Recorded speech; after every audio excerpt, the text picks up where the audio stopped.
Alrighty, welcome to topic 2, theories of victimization. Alright, so when you open up this PowerPoint, and when you open up the chapter, you'll see there is a lot of information on like criminological theory and just sort of like social views and all that. And we're not going to talk about that in this video today. You can get information about the other stuff pretty much everywhere else, and it's in the book. Today I want to emphasize victim-based theories. So essentially true victimology. The chapter starts off by covering sort of like religious views regarding crime and victimization, and then it goes into criminology, which I have a whole video series on. You can also, take CRJ 333. And so what we're going to focus on here with this video is just some theories on victimization, sort of the beginning of victimology. These are victim-based theories. These are theories that you will likely not learn when you take criminology. All right? And so these victim-based theories started off with victim typologies, meaning initially, this was like in the 1930s through the 1960s, what most scientists did was they looked at victims of crimes and they just sort of characterized them as these are the types of victims you get, right? And that sort of drove victimology for a long time. And then in recent years, with the rediscovery of the classical thought or neoclassical thought, more comprehensive theories like these interactional theories have been proposed, and so we will discuss those towards the end today. So what we're going to do is we're not going to talk about every single theory of victimology, but we're going to talk about some of the important ones and some of the ones that have done that have sort of laid a lot of groundwork or were very popular back in their day. Now I will also preface this with please don't cancel me, because we are going to be talking about theories that put some blame on the victim, okay? So when I talk about these theories, I'm not talking about how I feel about these things. I am just teaching you some of these theories, okay? And some of these theories were also created in the 1930s and 1940s, or even, up until the 1960s. And those theories, might not be very sensitive to things such as race, gender, and mental health status, okay? And so again, when I talk about these theories, right, these theories were created in a social context that is different from today. So please do not get it twisted when I am teaching you about these theories. It doesn't mean that I am promulgating a certain viewpoint, and it does not mean that those viewpoints are mine at all. So please like to not get canceled, okay? Just because I am trying to educate you. Now, it doesn't mean that I should be disrespectful or any of that stuff, which is not my intent. All right, so we discussed Mendelssohn very, very shortly the other day, but we're going to talk about him in a little more depth today, because Mendelssohn's victim typology, or 6 victim types, was really the first true work of victimology, and it was in fact Mendelssohn who said we need to create our own little subdiscipline or our own discipline that's separate from criminology and not just a part of criminology, and call it victimology. He also said that victimology should be seen as criminology in reverse. But unfortunate for Mendelssohn, he lost. There are not many people who consider victimology to be its own thing. So, sorry. And many of you here are sitting in a criminology major or minor, and you are taking victimology as an elective course, as part of your criminology program. So, sorry, Mendelssohn. Again, these are really basic. So what Mendelssohn did was he conducted some interviews with victims, and he sort of came up with these 6 victim types. Now so the way that he came up with this typology is that he looked at, let's look at each type of victim's degree of responsibility, right? So so essentially what Mendelssohn said is, he said that any particular victim can have responsibility in their own victimization, and this responsibility can be anywhere as close to 0% to 100%, right? And so based on that degree of responsibility, he came up with 6 general categories of victims. The first one is the completely innocent victim, and these are people who don't share any responsibility in their offense. These are people who, are children, random people who just got caught in a rampage shooting, right? People who got killed in a natural disaster. These are people who really share no responsibility. Like, no matter, they were just unfortunately a victim of chance, to be honest. They had nothing was under their control. Then you have victims that have minor guilt or responsibility. Minor guilt or responsibility, okay? To their in their victimization, and which is usually due to ignorance, okay? And so these are some people who could have avoided their victimization by just thinking a little bit more outside of, or not out of the, just to apply a little bit more thought to their situation, right? And they could have probably expected something to go wrong, right? And these are often adults who are victimized by being at the wrong place at the wrong time, or like those people who get attacked because they were walking, just down a dark alley one night, right? They weren't really thinking about what they're doing or where they're going, right? A perfect example is my wife, who now has a mangled hand. So my wife, we were in Canada at her brother's property in Canada, and now my brother-in-law is a massive stoner, okay? And when I say he's a massive stoner, I'm not just saying that he smokes a lot of weed. I'm saying that when he smokes marijuana, he doesn't even get high anymore. So what he has to do is he has to make what's called a tincture, right? Where you decarboxylate marijuana and you soak it in grain alcohol for 6 to whatever 8 weeks at a time, okay? And so this then sucks all of the decarboxylated THC or whatever. I don't understand chemistry really, but it sucks all the stuff that gets you high out of the marijuana, and now you're supposed to take teeny tiny little drops of this stuff and it gets you very, very stoned. But this was not enough for him, and so he started drinking tablespoons of this stuff, all right? Now, at the same time, my brother-in-law owns a massive piece of land in Canada.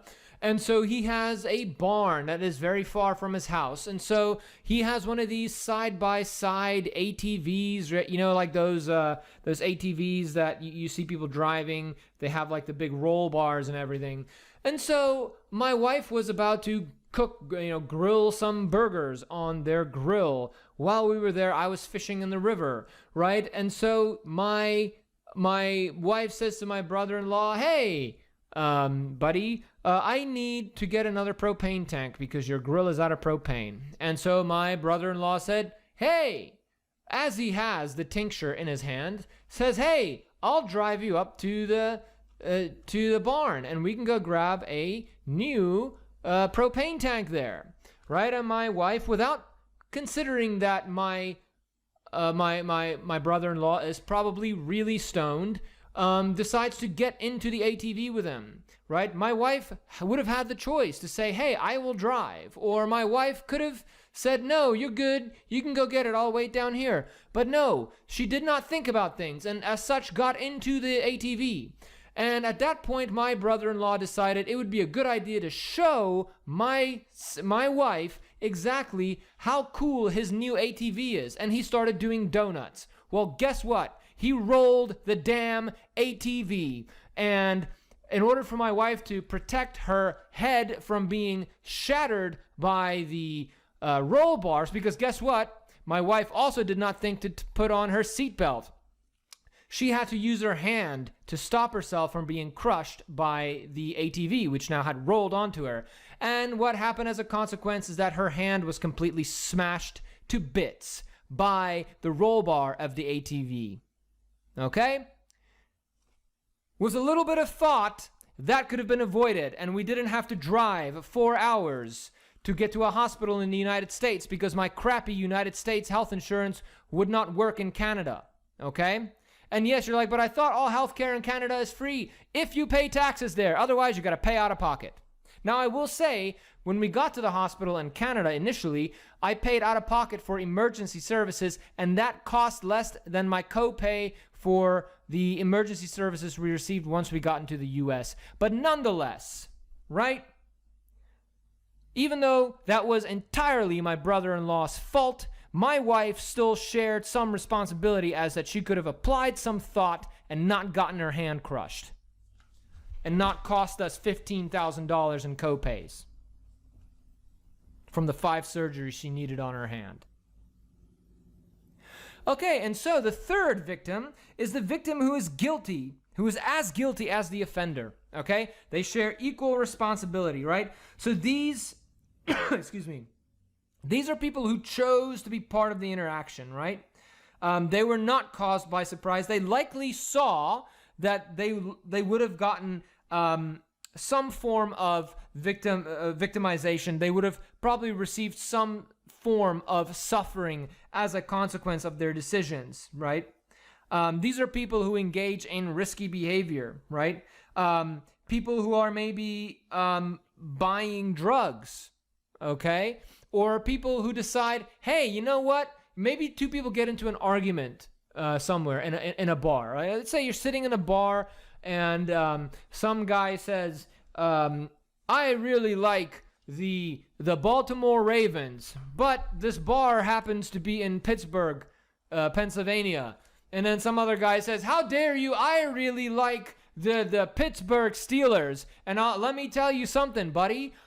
People who like the Baltimore Ravens, their parents are probably not cool.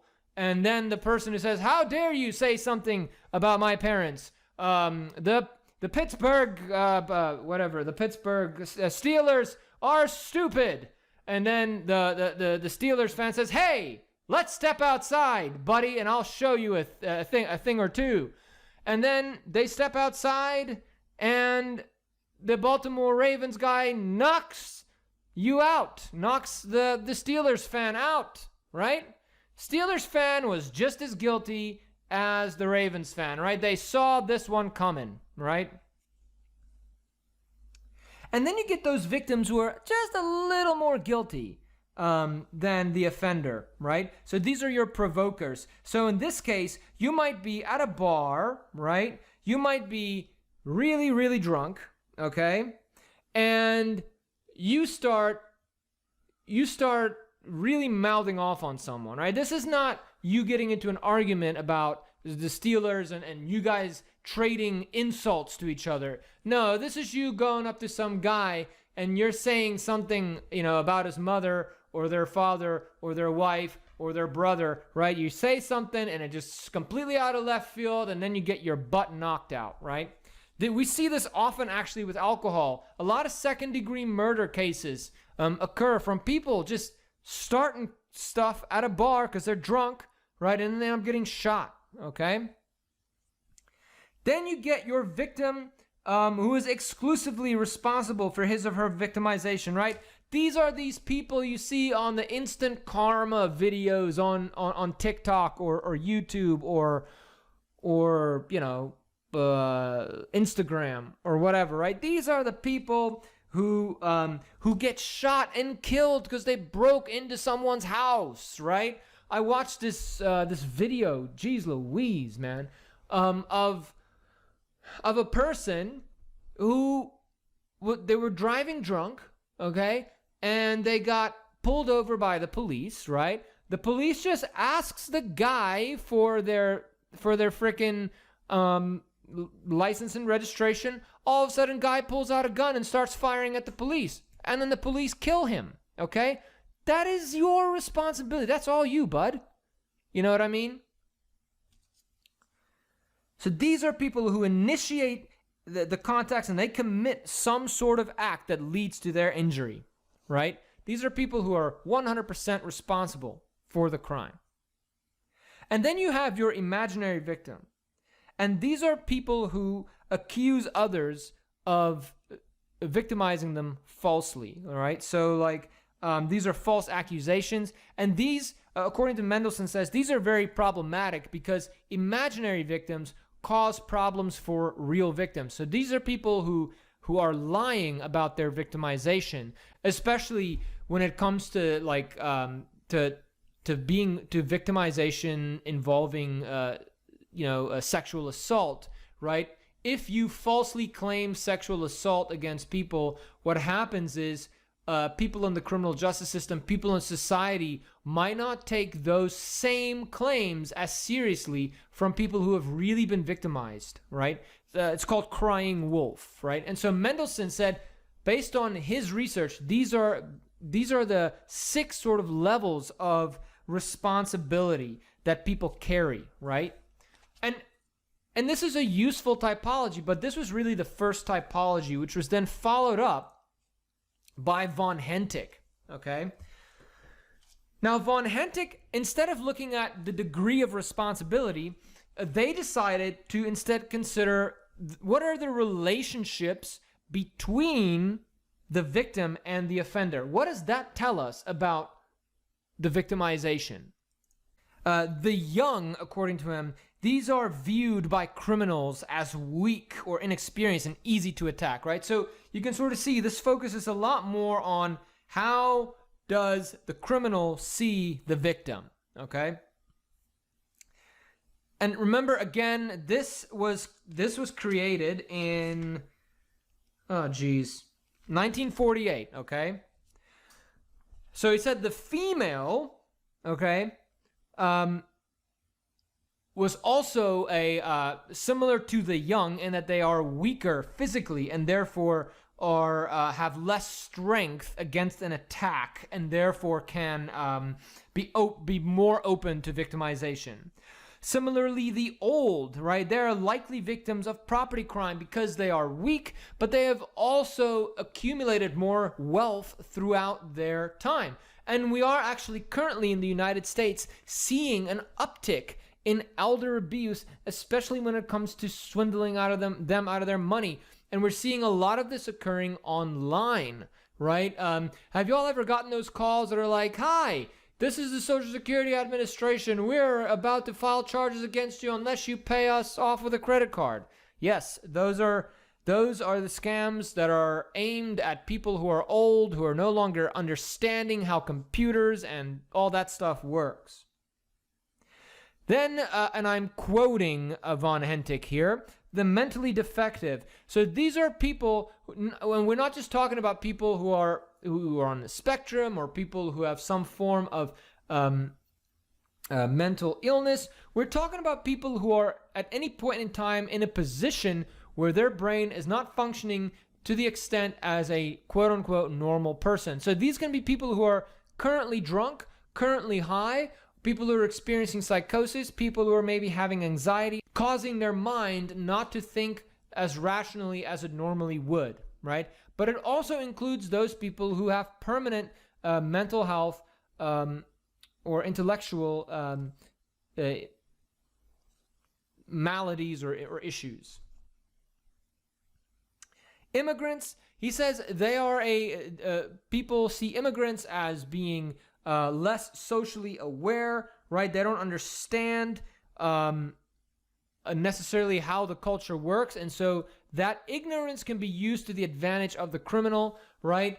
And I mean, it can be something as it can be something that's like hate crimes, right? But it can also be just taking advantage of people who don't understand, a new society, right? And we see that often happening when people are moving from one country to another, and some people latch onto those people and take advantage of them. Minorities, so these are people who are not part of the majority group in a society, right? And so these people have less social capital, right? Their lack of equality increases their chances of victimization, right? Because they don't have as much cultural or social capital and therefore they have less agency within that social system, right? And obviously can also be the victims of racial attacks, right? Or hate crimes. Then you get your dull normals, right? So these are people who are just, for some reason, they put themselves in a position to be victimized, and they are not necessarily savvy enough to understand that they are being victimized, or they're in a tough situation, right? So that's when, let's say I become a victim of a phishing or a hacking attack, right? I'm a white man in the United States. Now, I am an immigrant, but I'm a naturalized citizen now. So if I wasn't an immigrant and I became a victim of a phishing attack or something, I would be considered a dull normal, according to von Hentek's categories. Again, these are von Hentek's categories that I'm just teaching you. These are not my categories, okay? Then the depressed, okay? Von Hentek believed, right, that depressed people are more apathetic, and therefore they just don't care. They don't care if they're victimized. They're more submissive, right? They don't really fight back or anything. They just let things happen to them. Then the acquisitive, right? These are victims who are in need of money, all right? These are people who need something, and so others take advantage of that need. That is why, right, if you're a police officer, if you're trying to be a police officer, you're not going to get hired if you have a crappy credit score, okay? You're not going to get hired if you are horribly in debt. Why? Because police agencies don't want their police officers to become acquisitive victims. They don't want their police officers to be in a position where they can be bribed, okay? And that's why that's why your credit score, if you want to be a cop today and you're sitting here and you have a shitty credit score, you got to pay off your debts and cut up your credit card or do whatever, okay? Make sure that your credit score doesn't look bad. You're not going to get hired as a cop. Then the wanton, all right? These are people who think social norms and the laws are going to do more for them than it actually does. So these are the people who will go, right, and say something offensive to someone else and think that because they have the First Amendment right to call someone a Dusenberry, right, that person is going to sit there and be like, oh, this person exercised their First Amendment right and called me a Dusenberry, right? And I know the law says I can't knock their lights out, right? Well, guess what? The law is not here right now, all right? There's not a cop in front of me.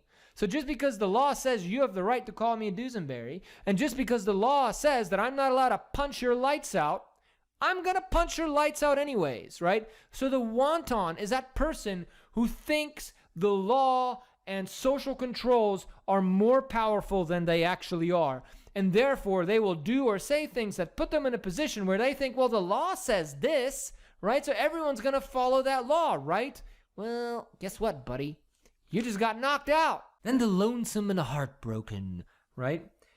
The way to see these people is that they are kind of like the acquisitive victim, but instead of needing money, they need some sort of relational fulfillment, right? And so these are people who put themselves in a position to be victimized because of their need for some sort of affection or emotional bonding with someone.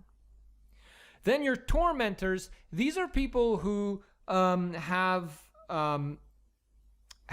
tormented other people and therefore have become the victim of retaliation, right? So he gives an example of an alcoholic or psychotic father who tortures his family over time, and then the son grows up and murders him, right? So these are people who torment other people, usually happening in some sort of a domestic setting, and then they become the victim of retaliation.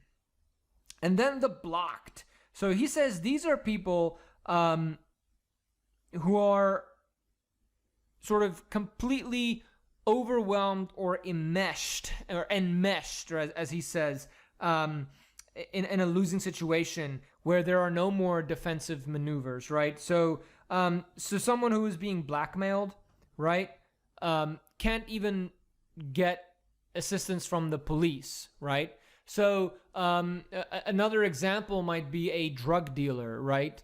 If you go and rob a drug dealer, they can't necessarily go get justice from the police, right? Oh, somebody came and stole all my drugs that I was selling, right? So these are people who have put themselves in a position where they are blocked from the normal means of victim services. So SCHAEFER took von Hentek's work and Mendelssohn's work to another level and sort of looked at the functional responsibility of victims, meaning like, so what he did was he looked at what are the relationships between victims and their offenders, but then also how much responsibility did they all bear, right? And so therefore came up with 7 categories of victims. Your unrelated victims have no responsibility, right? And these are just, victims who are just in an unfortunate situation. Then your provocative victims, these are the ones that share some responsibility, right? And where the offender is merely reacting to something that the victim did. Then the precipitative victims, these are victims who leave themselves open to victimization by putting themselves in dangerous settings, okay? So, by going into a particular area, right, to go buy drugs or to meet a prostitute might open you up to victimization that normally you would not be open to. Then the biologically weak victims, right? These are people who have some sort of age, mental deficit, that puts them at risk for victimization. Your socially weak victims, these are people like minority group members or immigrants that are victimized because they have not adjusted to the dominant culture, or they cannot or have not been able to yet effectively navigate the dominant culture. Right, to give you an example, right, when I first moved to the United States, right, there were some, I wasn't like criminally victimized, right, but some people thought it was funny to tell me things, right? For instance, I remember, so where, in South Africa where I went to school as a kid, right, we didn't have water fountains everywhere. They just sort of had these spigots that were just about the campuses, and you would get your water from there. And so water fountains in the way that they look here in the United States was something that was new to me. Okay. And so, I remember asking, I was sitting at lunch one day, and this was in middle school, and I asked some people, I was like, hey, what's up with all these things? And they're like, oh, these are water fountains. This is where you go and you wash your hands after you eat. Right, and so I started washing my hands in the water fountains, and then all of a sudden I got chewed out by a teacher. He's like, you don't wash your hands in water fountains. It's not how we do things here in America, right?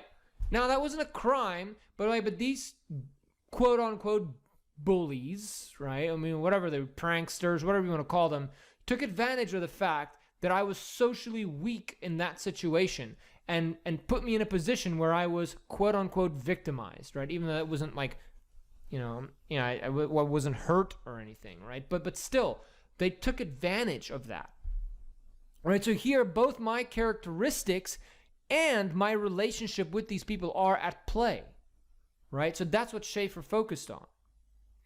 Then self-victimizing victims. These are people who are already involved in crimes, right? Whether they are attacking somebody, whether they are doing drugs, or they're involved with prostitution, right? Or they're gambling, right? One of the things we know is that prostitutions have a much higher likelihood of being killed by serial killers, because it is literally part of their job to avoid detection. And then political victims.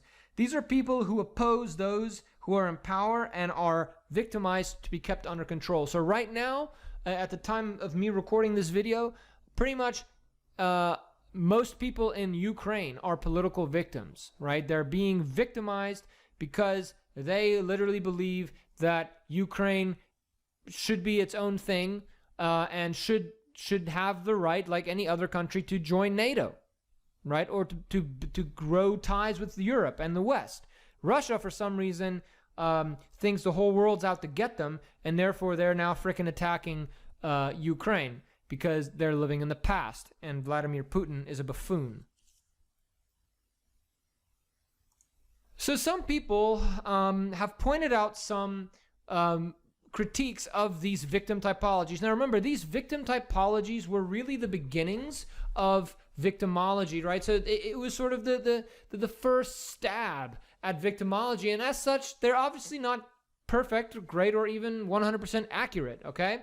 And so some of the predominant critiques, some of the most popular critiques, are that a lot of these typologies, at least two of them, sort of judge the amount of guilt the victim has, right? And so it can sometimes lead, if you're not a practiced victimologist, right, if you're just some sort of Joe Schmo and you read these theories for the first time, it kind of comes off like you're blaming a lot of victims, right? Looking at precipitation, though, I will say, is important, because there are certain things, if we do not objectively look at the extent to which victims are involved in their own victimization, we cannot come up with policies and strategies to avoid it, okay? So one of the criticisms is that if you don't add enough salt, right, if you don't add enough grains of salt, a lot of these theories come straight off as, oh, you're old, this is why you're victimized, right? So the level of objectivity required to stomach some of these theories is a lot, and so they do come off as victim blaming, and that is a major critique. And also, like, some of these categories are weird, they're kind of arbitrary, and don't necessarily give us anything good to go on, right? So, okay, are we just going to tell all women to do certain things? Are we just going to tell all young people to do certain things, right?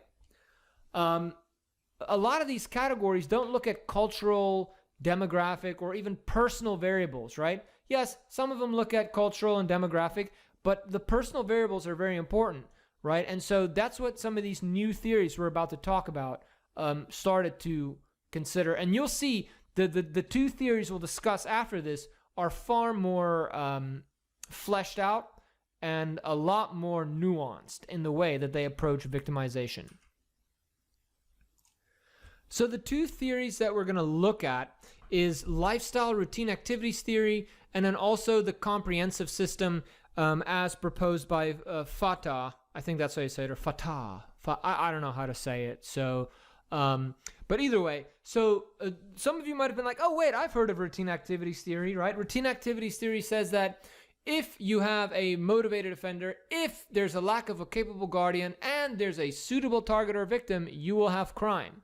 Now, lifestyle routine activities theory is a victim-focused theory that just looks at what makes you a suitable target, right? So they look at what are some lifestyle factors that are related to victimization, and most importantly, something that must be iterated here is that within the concept of these interactional theories, when we talk about lifestyle, it is not like we talk about lifestyle colloquially, meaning that colloquially, when we say lifestyle, we sort of assume that these are things that you do that are in your control, right? If your lifestyle is to eat a bunch of cheeseburgers, right, that's your lifestyle choice, right? But lifestyle within the context of these interactional victimological theories assume correctly that not all factors associated to lifestyle are under your control, right? You are born into certain social situations with certain biological factors that control the amount that you have control over your lifestyle, okay? So just keep that in mind. And then another theory we're going to look at is Fatah, who sort of looks at this comprehensive system of understanding victimization, and that is takes this routine activities theory just a little further. So what makes you a suitable target? Well, and so that is the time you spend in public places, right? The more time you spend in public places, the more likely you are to get yourself victimized, right? For instance, like if you go to work and come directly home, as opposed to going to work and then going a happy hour for 8 hours and getting drunk, right? That completely changes the amount of probability there is for you to get attacked, right? Now, the probability of being in public at nighttime depends on your lifestyle, right? Again, I have a 4-year-old kid. There's no way in hell I'm going to the bars after work at night. No way. Also, I'm a bit of a stickler, right? I don't like to spend money on alcohol in bars because, like, literally, and y'all will know this whenever you're of age to go to the bars and whatnot. Like if you buy a glass of beer at a bar versus a bottle of beer that's part of like a 12-pack, you are spending way more money than you need to. Okay. And so people with similar lifestyles have similar types of contacts, right? With people who share the same lifestyle. So for instance, let me give you an example. I don't know if y'all remember, but when Sandy Hook happened, right? The buffoon of a vice president of the NRA came out and he said, "The only way to stop a bad guy with a gun is a good guy with a gun." Well, that guy is an idiot because research has shown us that good guys with guns and bad guys with guns have about 3% overlap in their lifestyles. Yes, that is true. 3% of the time do good guys and bad guys with guns even end up in the right time and space. So no, you cannot just arm everyone, okay? It does not work, okay? They're just not there at the same time, all right? Jeez. But that's the thing though, right? Everyone who's getting drunk out at the bar is drunk out at the bar, all right? Everyone who is, and so that causes more people that are getting drunk together, might get agitated, might start a fight, someone gets knocked out, ends up on Instagram, right? Or TikTok or whatever. People's chances of victimization depend on the extent to which they share demographic characteristics with offenders. Yes, offenders like to attack, like to steal from, for the most part, people who are like them, okay? When you look at drug dealers who got shot, typically got shot by other drug dealers, right? Typically, people will victimize others who are similar to them demographically, right? And that's why, when you see a video of some young kid who runs up on an old guy and just knocks him out, right? When you see stuff like that, it usually ends up on the news because those cases are extraordinary, because they don't happen so much. That's why they're on the news. The problem, though, is that the news seldom tell us, hey, by the way, take this with a grain of salt because this is probably not going to happen to most people. This is just an extraordinary event. That's why it made the news. That's why we're showing it to you, right? But yeah, most of the time, people victimize people that are like them. The thing is, another thing that impacts your victimization is the amount of time you spend with family. Those people who spend more time with their own families tend to get victimized less. And again, man, this is important because, like, I spend a lot of time with my family, right? And because I do that, I'm not out at the bars. I mean, I've even had people text me, hey, you want to grab a drink tonight at Gibby's? See you there at 7. No, that's my kid's like bedtime story time. We try to get her out by 8:30. We try to get her asleep by 8:30.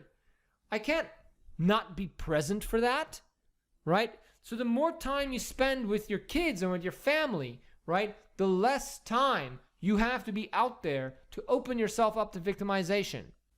And so then the question you have to ask is, how does your lifestyle separate you from from the lifestyles of offenders, right? That's really what this looks like. What this looks at is, what about your life puts you in a position to be victimized with those people who are committing crimes, right? Different lifestyles will open you up to different types of offenders, right? Fatah takes a much more comprehensive view and just says, look, these are the different factors that open you up to victimization. And the more of these that you have, the more likely you are to put yourself in a tough spot, okay? It still does kind of sound a little victim blamey, but it's a lot more objective than some of the earlier models or theories. So the first is the opportunities, right? How many opportunities do you put yourself in to be a potential target for an offender, right? And then there's also risk factors, right? Like your lifestyle. What kind of, are you drinking alcohol? Are you doing drugs? Are you frequenting prostitutes? Or are you just going home directly after work? What about your age, right? Because, my wife and I were talking about this the other day, right? She and I went to a bar the other night, and we went at like 5 p.m. and then we left at 8, right? And then as we're driving home, we're like, wow, when we were young, when we first met, right, we would go out to the bars at 10:30, and we wouldn't be coming home until the bars closed. It was usually like 2:30 in the morning, right? And so our age, our where we were in our lives and our overall lifestyles, right, impacted the amount of risks we opened ourselves up to, right? How much time, how much interaction do you have with motivated offenders? And then what are your associations? What is the degree of homogeneity? What is the degree of homogeneity with offender populations, right? Are you just friends with people who are probably who are more likely to be a part of motivated offender populations, or do you have a more diverse friend group? Do you have fewer contacts with people who might be able to victimize you, right? Like right now, my social networks are pretty limited to just like people at work and like my family, right? Because I'm old. How often do you put yourself in dangerous places at dangerous times, right? Like sometimes once it gets dark, a place that you normally wouldn't mind being in during the day gets a little scary, right? This is especially the case for parks and stuff, right? Or some streets that you walk down. What types of high-risk activities are you involved in, right? Do you smoke a bunch of pot? Do you frequent prostitutes? Do you sell drugs? Do you do drugs? Are you constantly getting drunk, right? What types of activities are you involved in? Are you involved in any defensive or behavior or avoidance behaviors, right? One thing that we know is that the more you fear crime, the more likely you are to reduce your chances of victimization, right? If you put up, like I have a little Ring camera, right, that catches people walking past my house or whatever, right? So the more you put yourself in positions to avoid victimization, the better for your overall chances of not being victimized, right? And then what are your structural or cultural proneness for being victimized, right? Are you in a position where your social position makes you powerless, right?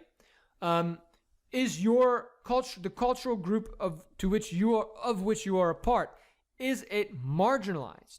Are there stigmas about you, right?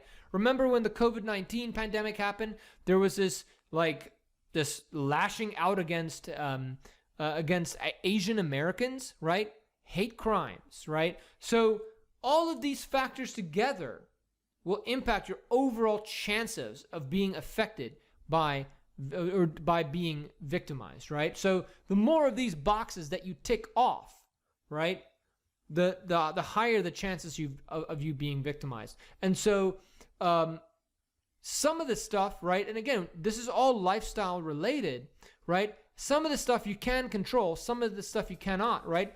If people all of a sudden started hating on South African immigrants, right, tomorrow, right, then I'm in a position of increased victimization it is still part of my lifestyle that I can do nothing about, right? But the things I can do something about is not being drunk in public. Not being drunk in public outside at night in a neighborhood that's kind of, right? So those are some of the predominant theories of victimization. Now, if you have any other questions, if you have any other concerns, just let me know. Otherwise, as always, show vibes.